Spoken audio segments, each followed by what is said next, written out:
who's inside a police car or anywhere else for that matter has a gun, especially after they've been searched. A leaked video has everyone wondering the same thing. How did Toronto police put a suspect in the back of their cruiser without finding his gun? Footage from Sunday shows a man handcuffed in the backseat of a police cruiser, and during the drive, he pulls out a handgun that was hidden under his clothing. Ali Chassan joins us from the Toronto Police Division that arrested him. And Ali, you found some information on this suspect that makes this troubling gun incident even more scary. That's right. So the suspect's name is Ali Shobeg. He is 38 years old. He's from Mississauga. And Dwight, he had a lifetime ban on owning any type of firearm. And that's in relation to his connection to a shooting back in 2005. This is just adding to these mounting questions of how this could have possibly happened here. It was otherwise a routine impaired driving arrest. There's 38-year-old Ali Shobeg in the back of a police cruiser, not before being pat down and cuffed, of course. Toronto Police 51 Division officers are taking him to get processed after being found allegedly drunk behind the wheel of his car. And then this happens en route. He's got a gun. He shimmies it to his knees. We could have police officers shot, we could have members of the public shot. It's a very disturbing video. The video sent shockwaves through the city's law enforcement realm, prompting internal investigations looking at two things. Why wasn't this detected during the search? And the other investigation is to how did this video get leaked? So we'll let those investigations take place. But in the meantime, we're more concerned with somebody being in the back of a police car with a gun on them. It's very disturbing. The officers heard the semi-automatic pistol thud onto the floor of the car. They pulled over and seized it. Ali Shobeg of Mississauga faces 9 criminal charges, including 8 firearms charges, one of them being for possession of firearm contrary to prohibition order. According to old court records, Shobeg wasn't allowed to own a gun. And that stems from his connection to a 2005 shooting outside of a Toronto no-frills. He was 23 years old at the time. Attempted murder charges were later dropped, but he was sentenced to 3 years for possession of a loaded firearm with a lifetime weapons prohibition order. Fast forward 14 years, he's in the back of a police cruiser again, this time with a gun. Ali Shobeg appears in court on November 4th. Today, the Toronto Police Chief, Mark Saunders, did not make himself available on camera. He did say in a statement earlier today that this will be looked at in terms of whether or not it will be a disciplinary action or a training matter for his officers. Send it back to you, Dwight. Wow. Thanks, Ali. The trial of a Toronto police officer and his brother began today after the beating of a young black man in Whitby 3 years ago. Michael and Christian Thoreau are both charged with aggravated assault and obstructing justice. They're accused of beating 19-year-old Devontae Miller with a metal pipe. Lorenda Rudderkop is covering the trial. It was December 28, 2016, when Devontae Miller, 19 at the time, was severely beaten on a street in Whitby. Byron James Silverthorne, seen in the striped tie, lived on the street. He said he and his wife were woken up by loud noises and screaming and called 911 that night. In court, they played the call. On it, Silverthorne said, "There's a fight happening next door. He's kicking in our door. He's yelling, 'Call 911.'" Silverthorne said, "One guy's got a stick. It's about 4 feet long. I think he's going to strike the guy again." The 911 operator responded, saying they had another call about this and said, "I guess the one guy was trying to break into his car." Silverthorne explained to the court he could see one man on the ground in his driveway. Another man would strike him any time he tried to get up. Earlier, Crown Attorney Linda Shim opened a long cardboard box and pulled out a metal pole, around 1 meter long. She advised it had no biological material on it and had been cleaned.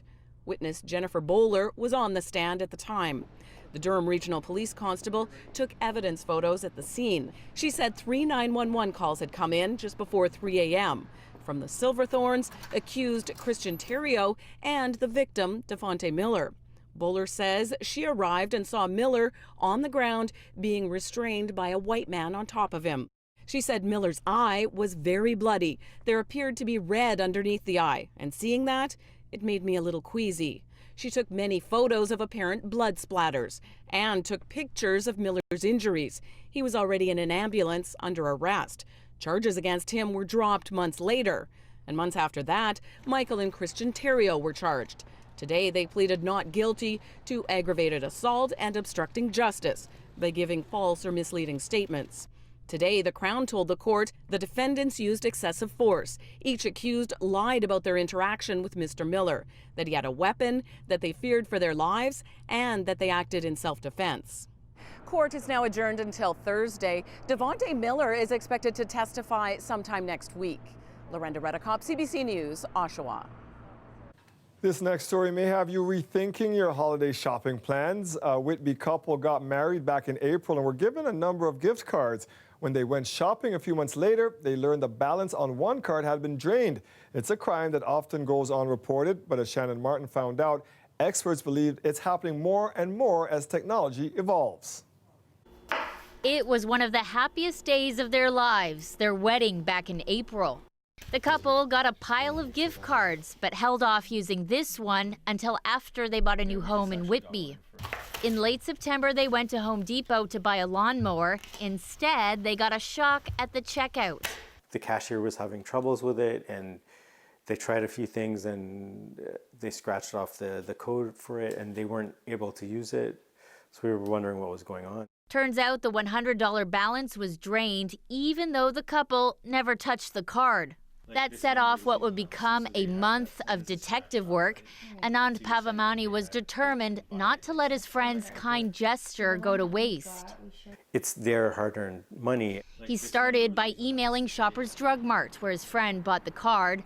The store's response, Shoppers Drug Mart is solely responsible for activating gift cards. They suggested he get in touch with Home Depot, where he and his wife tried to redeem the card. The chain confirms the card was swiped and used twice just after their wedding at a location in North York. In an email, Home Depot said it unfortunately only keeps security camera footage for 3 months, essentially saying it's impossible to prove who actually used the card. This is one of the card cloning machines that people can get easily online. This is a card replicator. You can pick it up for tens of dollars, not hundreds of dollars. These are blank cards. They each have a certain amount of storage capacity, and they look exactly like regular cards that you would buy in a store. This cybersecurity expert says there are countless ways criminals can steal gift card balances, including cloning cards. It only gets easier as technology gets better. Ecosystem, the gift card fraud ecosystem is massive, and it presents numerous opportunities for mischief, for fraud, for scams. I personally stay away from gift cards. But if you really want them, experts suggest only buying gift cards from behind the store counter, or better yet, online, directly from retailers. Pavamani hopes his story will encourage other people who think they've been scammed to come forward. The Canadian Anti-Fraud Centre says it's aware of organized retail fraud, but it doesn't keep statistics on it. As for the couple, they ended up getting a refund from the card maker after CBC Toronto reached out on their behalf. Shannon Martin, CBC News, Toronto. Remember, if you have a story you would like us to look into, we would love to hear from you. Just send us an email, torontotips@cbc.ca. It's a race against the clock to light up the town of Georgina before Christmas. City Council managed to get $70,000 in funding to buy new LED lights, but they have nowhere to plug them in.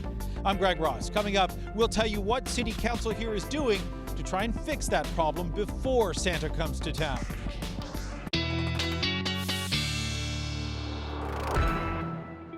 So, Colette, did we get to 18 today? Or are you saving that for later?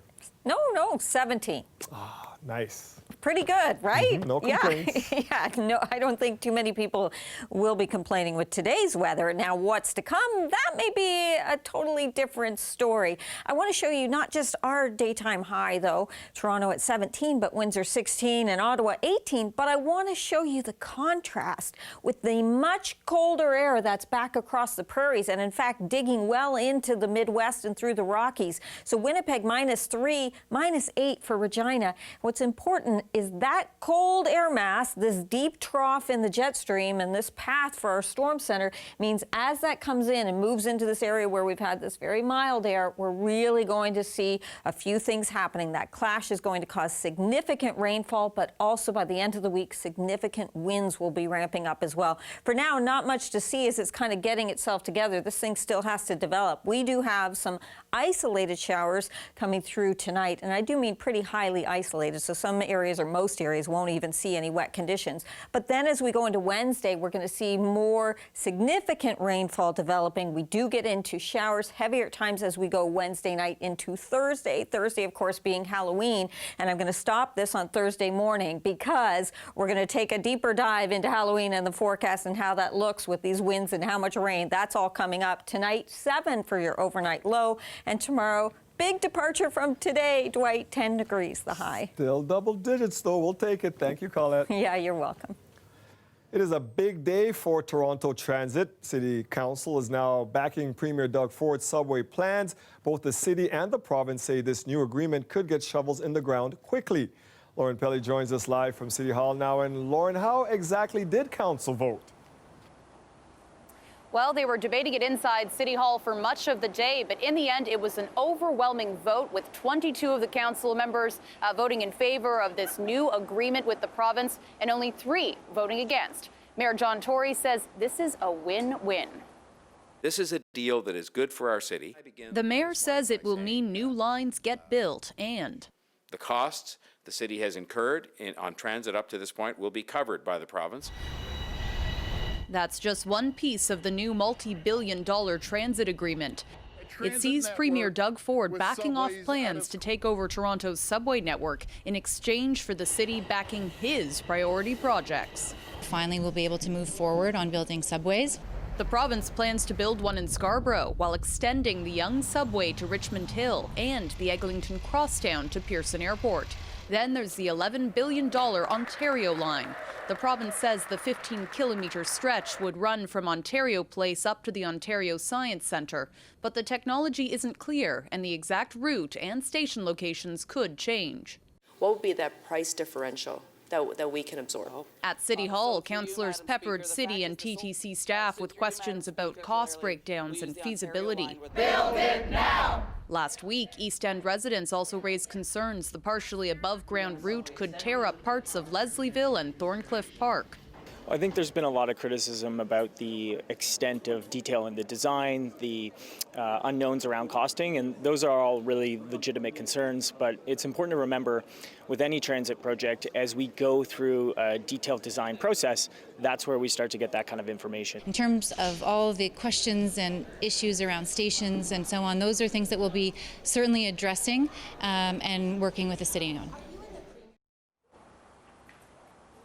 Now, one of the big questions about the Ontario line is how the province will hit its target completion date of 2027. That's just 7 years away from now.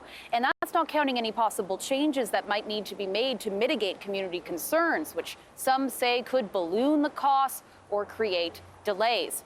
But with Toronto's current subway system bursting at the seams, many worry that there's no time to waste. Dwight? Yeah, a lot of people in the city feeling that way. Thank you for that. Staying at City Hall, Councillor Jay Robinson announced she's been diagnosed with breast cancer and started extensive treatment. Today, Mayor John Tory shared what he said to Robinson after he got the news. She would have every bit of support from me, from my office, I know from her own office, and anybody else who can help her to both deal with the treatments that she's going to be dealing with for some time to come, but also to deal with her desire to continue to be as active as she can. She's somebody that I've known for a long time, and she's a fighter, and I just really want her to get better. Yes, we do. While Robinson's treatments will force her to take some time away from the job in the coming months, the Don Valley West councillor says she won't be stepping down. Robinson has served on council for nearly a decade and is the current chair of the TTC. After the break, the very latest on the dangerous wildfires spreading in California. Tonight at about 11 p.m., we will see some very strong winds. 100-kilometer-an-hour winds are threatening to make the treacherous fires burning in 2 areas of the state even worse. Hundreds of thousands are under evacuation orders, and now there are also challenges for people who remain in their homes. Blackouts. We'll have that for you coming up. Plus, 2 years after more than 70 were killed in the Grenfell Tower fire, a public inquiry today blasted the London Fire Brigade for its handling of the disaster. More on the strategy that a report said actually led to more deaths after the break. The weather update is brought to you by Train, the most reliable heating and cooling brand. It's hard to stop a train.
Extreme winds of up to 100 kilometers an hour are expected to move into California tonight, and they're threatening to make treacherous blazes even worse. The largest of them is the Kincaid wildfire in the state's north. Aaron Collins is there with more. This property is off Chalk Hill Road near Windsor, California, which is near the front lines of the fight to contain the Kincaid fire. You can see the damage caused by that fire over the last week to this property and to the surrounding area. Now, it's a fire that's now burnt about 75,000 acres, including nearly 60 homes and 120 other buildings. So far, no lives have been lost, but you can see the thick smoke that's hanging in the air here, a reminder of just how close that Kincaid fire is. Now this of course is wine country, so as you drive through this part of California, you see a lot of vineyards, and many of those as well are scorched. Now firefighters did make good headway yesterday getting this wildfire under control. It's now about 15% contained, and that's mostly due to calm conditions and minimal wind that allowed firefighters to get on top of it. But this could really be the calm before the storm. The worry, of course, is that this could all change later today. It's expected that winds are going to pick up through the day and into the night, and officials worry that those warm, dry winds could stoke the fire here and set them back. What that means is a challenging afternoon and evening of strong, dry, offshore winds that will impact the fire area. So we're in this critical, really 24-hour window. So while firefighters prepare for the worst, most residents of this area are literally waiting to see which way the wind blows before they can head back home. But some couldn't wait. Now, this family lost 2 of the 3 homes on their ranch to this fire. Now that waiting game for them, and particularly for others, is challenging because they're also dealing with rolling power outages designed to minimize the potential for more fires in this area. And of course, on top of all of that, many people here had to deal with massive wildfires in 2017 as well that burned 250,000 acres and killed dozens of people. The hope here is that those winds expected to blow in tonight don't bring that kind of destruction with them. Aaron Collins, CBC News, Sonoma County, California. A public inquiry in Britain blames the London Fire Brigade for the high number of deaths in the Grenfell Tower fire. 72 people died when the residential building erupted in flames 2 years ago. It was the biggest single loss of life in London since the Second World War. As Renee Filipponi reports, the inquiry says fewer people would have died if the fire brigade had been better prepared. Oh my God, they're screaming! It started on the 4th floor. A simple electrical failure in a fridge, but grew rapidly through the night, consuming nearly all 23 stories. The inquiry into what happened has taken about 1.5 years. Grieving families have been told they can't talk about the report until it's public, but they can share their stories. Very hard, very hard. Nabil Shakir lost 6 relatives. I believe a lot of families could have been rescued without a doubt. The report, parts of which have been leaked to the UK media, praises the extraordinary courage of the firefighters, but says there were systemic failures, that preparation and training for this type of fire was gravely inadequate, pointing specifically to a stay-put decision, which kept some people in their homes while the fire spread. Hamid Al-Jafari's father died. He's still searching for answers. I don't know the meaning of justice, because I don't know, it's now more than 2 years. We're kind of like a leftovers, we don't know like what's happening. The London Fire Brigade won't comment until tomorrow, but the National Fire Chiefs Council is defending its members, saying the inquiry is being handled back to front. It does feel at times that 20 years of building regulation failure is being laid at the feet of the Fire and Rescue Service. Tomorrow's report is just phase 1 of the inquiry, dealing specifically with the emergency response. Phase 2 will look at the building's design and the highly flammable cladding that fed the deadly fire all night long. Renee Filipponi, CBC News, London. After much debate, Britain's Prime Minister has the votes he wanted, winning approval today to hold a snap election in December. Boris Johnson hopes an election will resolve once and for all what Britons want to make a Brexit deal work. The ayes to the right, 438. The noes to the left, 20. So the ayes have it. The ayes have it. Unlock. Order. We are left with no choice but to go to the country to break free from this impasse and to allow us all to submit as we must in all humility to the judgment of the electorate. The vote passed today after several attempts. The election will be held the second week of December. It's been 4 years since the country narrowly passed a referendum to leave the European Union. Johnson had promised to have a deal everyone could support by now. His Conservative Party is hoping the election will show enough public support for a Brexit deal to pass. Meanwhile, Johnson has readmitted 10 MPs he had previously expelled from the party. Lebanon's Prime Minister Saad al-Hariri has resigned, declaring he hit a dead end in trying to resolve 2 weeks of nationwide protests against the government. The televised announcement came in the midst of the worst economic crisis in Lebanon in decades and was greeted by a burst of jubilation and more protest.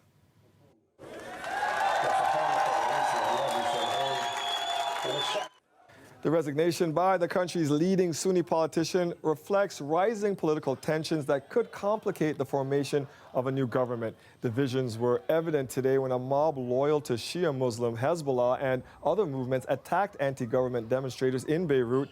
It was the most serious conflict in the Lebanese capital since 2008, when Hezbollah fighters seized control in an armed struggle with adversaries loyal to Hariri.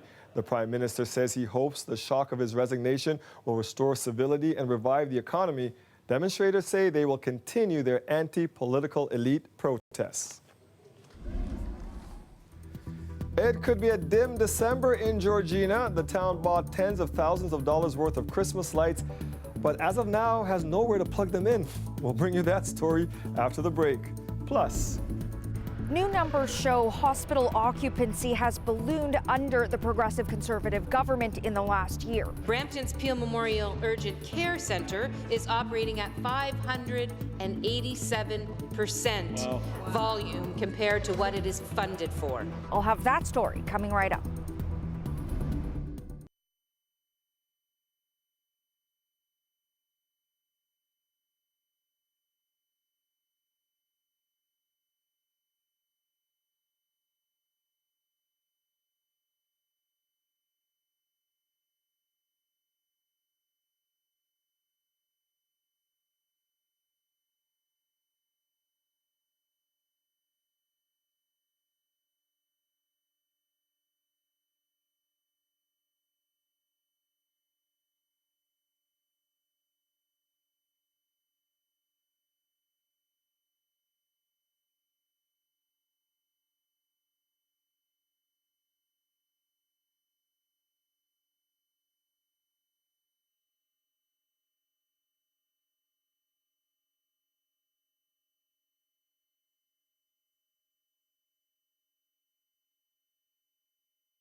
We are getting a sense of the strain on Ontario's healthcare system. The provincial opposition released numbers for 2 hospitals in the GTA showing at least one centre is operating well above capacity. Lisa Shing explains. Why is hallway medicine in Brampton getting worse on this Premier's watch? NDP leader Andrea Horwath kicked off question period, grilling the government on hallway healthcare. The Liberals left patients in hallways, and this government is keeping them there. The opposition leader is talking about 3 GTA hospitals that have seen occupancy and wait times balloon in recent years. The NDP got data from a Freedom of Information request that revealed the emergency department at Peel Memorial was operating at 587% capacity in June of this year. That's a 30% increase from July of last year. The numbers also show Brampton Civic and Etobicoke General operating at more than 100% capacity. 587% volume compared to what it is funded for. Does the Premier think this is acceptable, Speaker? Wait times are also some of the longest among GTA hospitals. Patients who get admitted wait on average more than 22 hours in the emergency room before getting a bed in a ward. We're investing, as the Minister of Health mentioned, a historic $27 billion into infrastructure, building new hospitals. Ontario's health minister blamed the Liberals and said her government has just been in power for a year. She also pointed to a sharp increase in Brampton's population. It is not acceptable. We are working to change that. At least one opposition party says the problem won't be solved with the government's plan to dissolve the 14 local health integration networks and creating the super agency Ontario Health. This government has gone to a highly centralized bureaucracy that's not established yet, but they tore down the local governance and the local support. This isn't something that can be turned around on a dime. Elliott says the province boosted healthcare spending in the 2019 budget, but did not mention it's still less than the rate of inflation and population growth. Lisa Shing, CBC News, Toronto. Many people were wondering what Premier Doug Ford was doing during the federal election campaign when he all but disappeared from sight. CBC Toronto has found out. Let's bring in our Queen's Park reporter, Mike Crawley. And Mike, you obtained a copy of the Premier's schedule over the past few weeks, so tell us what it shows. Well, Dwight, Premier Doug Ford said his staff were working him like a rented mule. And he also said that he was simply too busy governing to get involved in the federal election campaign. But the fact that Doug Ford pretty much was out of sight of Ontarians during that campaign raised a few questions about exactly how busy he was. So I did some research and I asked the Premier's office to fill in the blanks. So let's zero in on the schedule for 4 weeks at the heart of the election campaign. And this shows that Doug Ford had absolutely nothing on his schedule for 5 weekdays in this time period. On another weekday, his only event was an evening fundraiser for the Ontario PC Party. The price for that was $600 a head. And on 5 more weekdays, his schedule simply says briefings or meetings with no further detail. Now, Doug Ford did tweet about a few events and meetings during this time. He visited a fish hatchery on the Credit River. He also toured the construction of the Eglinton Crosstown Transit Line, and he met the Ontario Regional Chief. That's the leader of the group that represents more than 100 First Nations in this province. There was also one weekday morning where our CBC camera happened to be in a bakery when Premier Doug Ford just walked in, popped by. He also presided over 3 cabinet meetings during the time of the election campaign period. Dwight? So what reaction are you getting about the Premier's schedule at Queen's Park today? So you got to remember the legislature has just come back from its longest break in nearly 25 years. So the opposition leaders, they're accusing Doug Ford of hiding to avoid scrutiny. That's not what the Premier of Ontario should be doing. Premier of Ontario should be at the job every day trying to make life better for Ontarians. I work for Premier McGuinty and I work with Kathleen Wynne, and I know their schedules, and they would never have had a schedule like that. Now, Premier Ford's staff are defending his schedule. His press secretary emailed me a statement saying that Doug Ford spends every day talking and listening to people from across the province about what the government can do to make life more affordable and easier. Dwight? Mike Crawley at Queen's Park for us tonight. Thank you, Mike. You're welcome. Ontario's Energy Minister took a jab at the Liberals today, responding to criticisms of the government's anti-carbon tax sticker campaign. The only problem that we've had with stickers are Liberal staffers actually peeling them off gas pumps. You might want to check. You might want to check your Twitter account to see one that openly admitted. Last week, this post appeared on Facebook from a Liberal MP's chief of staff, apparently ripping down his 100th sticker. He's since posted saying he regrets his actions. The Ontario government made the stickers mandatory at all gas stations across the province earlier this year, opposing the federal government's carbon tax. The opposition has criticized the stickers as forced speech, which calls to stop the program. The province says they have no plans to remove the stickers. They are still planning to challenge the carbon tax in court. The other side of the aisle also taking some heat. The union representing Ontario high school teachers says they've seen more than 250 full-time teaching positions slashed following the provincial government's cuts to education. It is clear that our government is committed to protecting frontline workers and frontline teachers in the classroom. With the greatest of respect, sorry, it is not clear at all that you are protecting these jobs. Our government made a determination to create a teacher protection fund because we want to ensure teachers remain in the front of class. The Ontario Secondary School Teachers Federation says they've seen 266 full-time positions cut among 10 boards. With even more layoffs, the provincial government says they increased class sizes to fight a more than $7 billion budget. They've introduced an attrition fund to help prevent layoffs. The town of Georgina is getting new Christmas lights. The only problem is they may not be able to fire them up because of Old St. Nick. When he comes to town, they won't be ready. They're racing against the clock to upgrade some of its hydro poles or risk being in the dark this holiday season. Greg Ross took the trip an hour north of Toronto to get the story. There's nothing that brings the people of Georgina together quite like the holidays.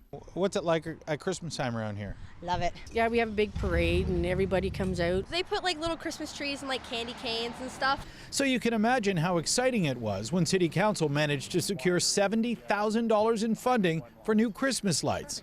We were able to get funding from the Association of Municipalities of Ontario through the streetscaping programs. They decided to go with state-of-the-art LEDs that would make the streets of Georgina more colorful and a lot brighter. The problem is they have nowhere to plug those lights in. Hydro poles here in Georgina aren't equipped with the proper outdoor electrical outlets. You have to have a code-compliant electrical connection, just like you would have like on your patio porch. There are 54 hydro poles in Georgina that need to have new electrical outlets installed. That's not cheap, is it? No, the electrical upgrades is at least $30,000. It's between $500 and $600 per installation. City Council found the funding to pay for the upgrades, but with less than 2 months to go until Christmas, the question is, can they get the work done on time? It'll be at least another 2 to 3 weeks before they can even start. So as soon as they get working, they can do a couple a day. So we need 25 days of work essentially. They're in a race against the clock to try and get all of this done so they can light up Georgina for Christmas. That's going to be a challenge. That's not much time. Are you worried? Yes. Yeah, we don't move too quickly here. Well, residents aren't optimistic. The mayor of Georgina is. You're giving your guarantee it's not going to be dark for Christmas this year? There'll be Christmas lights in Georgina. And at the very least, they'll have new lights and new outlets to plug them into. It doesn't happen this year. It'll be there next year. Hopefully. Greg Ross, CBC News, Georgina.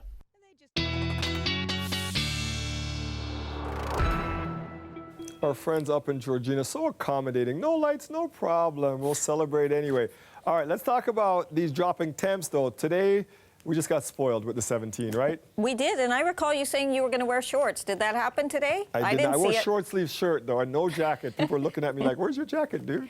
No, hey, I'm with you. 17 degrees. I think it's fair to not necessarily have a jacket, and that's our unofficial high for the day. But I'm here to tell you, it is my job, that we're going to be seeing a big turnaround. So those temperatures will be cooling down significantly.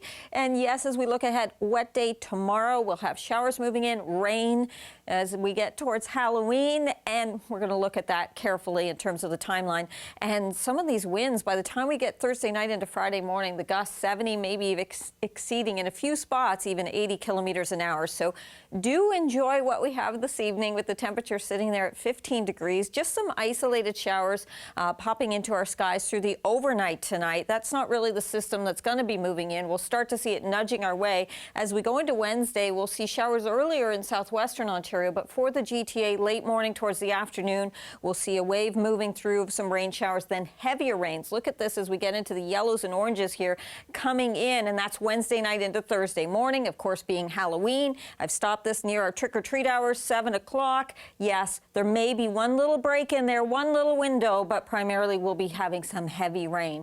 Now, in terms of the amounts all told, between tomorrow all the way towards Friday, as we get towards Friday morning, we could be seeing amounts in southern Ontario 30 to over 50 millimeters of rain. This is a very juicy system moving through, and those winds, I said they'd really be winding up. So we're talking about some winds possibly, as I say, exceeding 80. You saw there towards 90 kilometers an hour, and again, that's mostly Thursday night and Friday morning especially. So that is what's to come after this somewhat calm day we've had. 7 degrees overnight tonight. Isolated showers only. More significant rain starts to move in, so showers tomorrow and then turning into heavier rains by tomorrow night. Our highs, a real departure from today. And speaking of some cooler air, yes, it's a chilly day and a wet one for Thanksgiving, but by the time we get towards Friday, we're looking at winds and a high of only 10 degrees cooler than today, Dwight. Wear your shorts then. I know, short sleeves, gone. Thank you, Colette. You're welcome. We are sorry, deeply and truly sorry. Those pilots never had a chance. These loved ones never had a chance. They were in flying coffins. An apology before the grilling. The head of Boeing faced tough questions today after 2 deadly crashes involving his company's 737 MAX 8 planes. We'll have more on that for you next, including reaction from the families of the Canadian victims who made the journey to Washington for their loved ones. He kept beating around the bush. He has to answer questions unequivocally. It's hard. It's hard. And that's why I'm here. It's people like Danielle who were trying to make a change in this world, and her life was snuffed out by greed.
The congressional committee looking at impeaching the U.S. president heard from a White House insider today. Lieutenant Colonel Alexander Vindman is a staffer with the National Security Council and an expert on Ukraine. He was one of the people listening in on the phone call that is at the heart of the impeachment inquiry. His testimony today was in a closed session, but some of what he had to say was given to the news media earlier. Lindsay Duncombe has more now from Washington. There are a couple of reasons why Alexander Vindman's testimony is significant. The first is that this is the first time a White House official, someone who worked in the White House on the National Security Council, is participating in this impeachment inquiry and giving testimony to investigators. The second is that Vindman was actually on that phone call. He was listening in when Donald Trump spoke to the president of Ukraine, and what Vindman heard concerned him. In fact, Vindman said in his opening statement that he was so concerned by White House efforts to get the Ukrainians to investigate Donald Trump's political rival, Joe Biden, and his son, that Vindman complained twice to his superiors. Here's what Vindman said about the phone call in particular. I was concerned by the call. I did not think it was proper to demand that a foreign government investigate a U.S. citizen, and I was worried about the implications for the government's support of Ukraine. I realized that if Ukraine pursued an investigation into the Bidens and Burisma, it would likely be interpreted as a partisan play, which would undoubtedly result in Ukraine losing the bipartisan support it has thus far maintained. This, he says, would undermine U.S. national security. So how are Republicans reacting to this testimony? Donald Trump has tweeted about this, saying earlier today, the Ukraine call concerned today's Never Trumper witness. Was he on the same call that I was? Couldn't be possible. Please ask him to read the transcript. And then the president goes on to call it a witch hunt. And there's another line of attack, attacking the credibility of Vindman, who is not only someone who served in the army, but was injured in Iraq and received a Purple Heart. Here's how they discussed his testimony on Fox News last night. Now, wait a second, John. Here we have a U.S. national security official who is advising Ukraine while working inside the White House, apparently against the president's interest, and usually they spoke in English.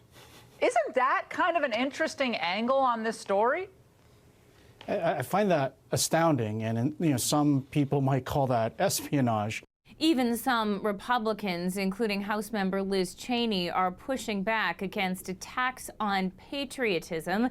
And all of this happens as the impeachment inquiry could potentially move to public hearings in a couple of weeks. Lindsay Duncombe, CBC News, Washington. The CEO of Boeing faced tough questions on Capitol Hill today in Washington. A congressional committee grilled him about two crashes of its 737 MAX planes that killed 346 people, including 18 Canadians. Arthi Pohl has the story now from Washington. Carrying photos of the loved ones lost in two plane crashes that claimed 346 lives. Relatives, including those of Canadian victims, filed into the room where the CEO of Boeing sat before a congressional committee. I just want him to own the mistakes that they made and moving forward, admit that mistake and do something about it so that the accident will never happen again. On behalf of myself and the Boeing Company, we are sorry. Dennis Mullenberg said it's the memory of those victims that motivates him to make sure changes are made. As a husband and father myself, I'm heartbroken by your losses. Much of the focus of today's testimony was about how much the CEO knew about potential problems with anti-stall software called MCAS that was installed on the newest version of the 737 MAX. Our commitment to learning. Going forward, the CEO says changes have been made to improve that system and with MCAS training. Still, senators had more tough questions about emails turned over by the Federal Aviation Administration. Boeing has not told the whole truth to this committee and to the families and to the people looking at this. The emails show in a 2016 communication, a now former Boeing chief technical pilot suggested he was trying to trick regulators into accepting training for the new aircraft was adequate. Another email indicated references to the new MCAS system would be mainly removed from the pilot's manual. Those pilots never had a chance. These loved ones never had a chance. They were in flying coffins as a result of Boeing deciding that it was going to conceal MCAS from the pilots. The 737 MAX planes were grounded globally this year, and whenever they're deemed safe enough to fly, at least one aviation expert says reestablishing trust with customers will still take time. Some people are just going to refuse to ride on a MAX for a period of time. You know, after the thing's been operating successfully for 6 or 8 months, I think confidence will begin to return. Boeing CEO will be in the hot seat again Wednesday for a second day of testimony before a second congressional committee. Arthi Pohl, CBC News, Washington.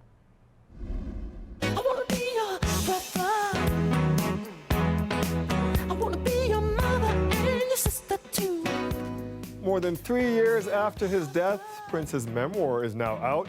We take a look at what it details about the mysterious musician's life next. Stay with us, we'll be right back.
You guys are going to make me start karaokeing here. That's The Beautiful Ones by Prince. It also happens to be the name of his memoir, which hits bookshelves today. Yelna Adzik joins us now. Yeah. And Yelna, I heard you say earlier that Prince actually was in the middle of writing this when we lost him? Yeah, and so it was about 3 months in or so, and he ends up picking this writer, okay? I mean, if you look at a picture of him, his name is Dan Piepenbring, and he was relatively unknown. He had never published a book before. He was young, and it's just that Prince sought him out. He had conversations with him, and he just felt really comfortable to divulge information to him. So when Prince died, he ended up thinking, this writer is thinking, well, I guess the book's just not going to happen. And then the estate says, oh no, we want it to happen. Not only do we want you to finish writing it, we're going to give you unfettered access to Paisley Park. You can just look around, take whatever you want. So the book is this compilation of anecdotes of the conversations that he had with Prince, but then also these tidbits that he's able to glean from these papers that he found, along with some photographs. So it is a really interesting look into his life. And Prince was a fairly private person. He was, like, yeah. you know, he did a lot of interviews, things like that. But so what do we learn in this book about his personal life, which is what people want to know about? I mean, it's all over the map. In some cases, it's just sort of superficial things and a bit touch gossipy. Like, for example, he wasn't really a fan of Ed Sheeran's music or Katy Perry. Interesting. Yeah, it was more so just he did like the pop formula that seemed to be feeding to the radio. So that's sort of on the lighter side of things. But then he also talks about his family and his difficult struggles that he had with his parents and with identity. And he talks about his sexuality. He says when he was really young, 4 or 5, he had his first kisses with girls and he just loved it. So he was open about that. But I think the big reveal here is about his thoughts on racism in America and around the world. He felt that he hoped his book, eventually once it was published, would help to alleviate racism. He actually used the word solve. Really? Yeah, and the author said, you know, at the time he thought, this is crazy that he's talking such bold language, but he says when you're around Prince, you kind of believe him because he was so passionate about it. So he felt the key point there is that Black musicians, artists need to own their own work. That was the key point here. Very important. Now, earlier, Dwight, you and I were chit-chatting, and I think you thought it was just banter because I asked you what your favorite Prince song was, but it was actually very stealth because I thought we'd leave with a little bit of Prince right now. This happens to be Dwight's favorite song. That's what he says. I got to throw it out to my sister Sandy. She's the one who got me into this one. Awesome. I wanna be your lover. I wanna be the only one that makes you come running. I wanna be your lover. I remember the hair and the poster with him from Right On Magazine when he's on the horse. Affection. Thank you for that, yelling out. got it. Right back. Not even Thursday you're giving me a throwback. It's good stuff. When you come for, I wanna be your lover.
Welcome to your Toronto newsroom. Good evening. I'm Mike Wise.